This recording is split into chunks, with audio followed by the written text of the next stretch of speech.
और पूरी दुनिया में इस वक्त युद्ध पर चर्चा हो रही है। हर कोई रूस, यूक्रेन, इजराइल, ईरान युद्ध पर बात कर रहा है और कल ही इजराइल ने 2000 किलोमीटर दूर जाकर ईरान की राजधानी तेहरान पर हमला कर दिया।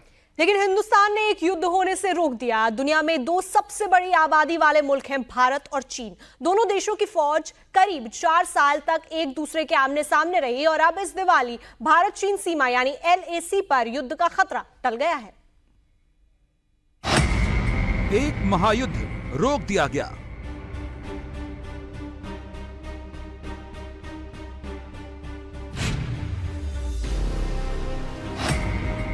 दूसरा महायुद्ध शुरू हो गया।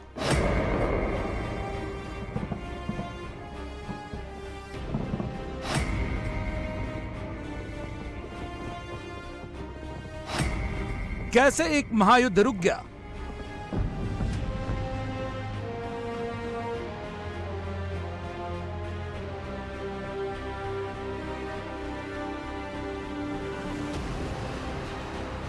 और कैसे एक महायुद्ध जारी है और भविष्य में भी भीषण महायुद्ध की आशंका भारी है।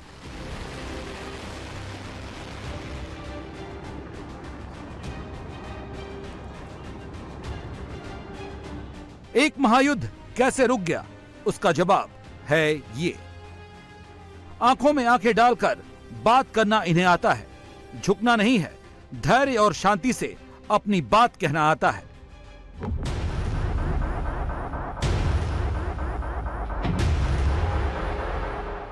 अपनी शर्तों पर बातें मनवाना आता है। सच यह है कि युद्ध रोकना मोदी को आता है।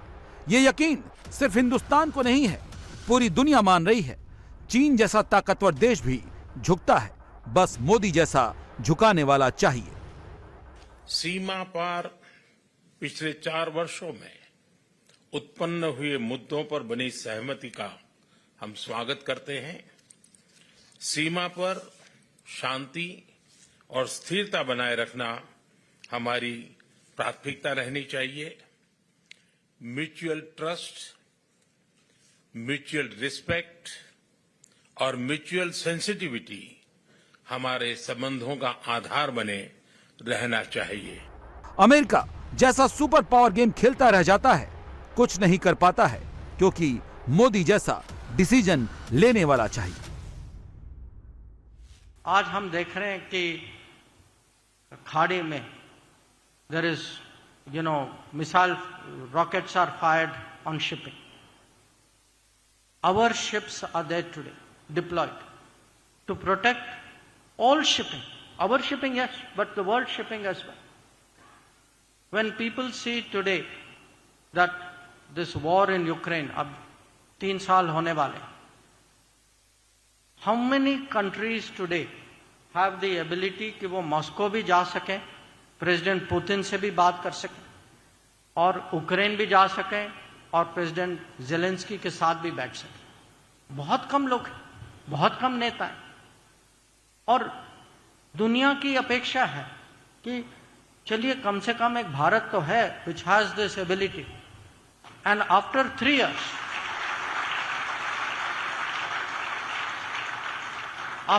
years, people feel that look, किसी न किसी को कुछ तो करना होगा, ये युद्ध कितने साल के लिए चलेगा?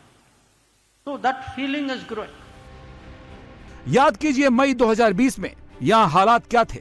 जून के महीने में गलवान में दोनों सेना भिड़ गई थी। चीन भारत आमने सामने आ गए थे। सिचुएशन ये थी कि बात कभी भी बढ़ सकती थी। भारत और चीन में महायुद्ध होने की आशंका थी। तनाव बढ़ चुका था, हालात बिगड़ चुके थे, सेनाएं आमने सामने खड़ी थीं, लेकिन मोदी ने अपनी समझबूझ से अब सब रोक दिया।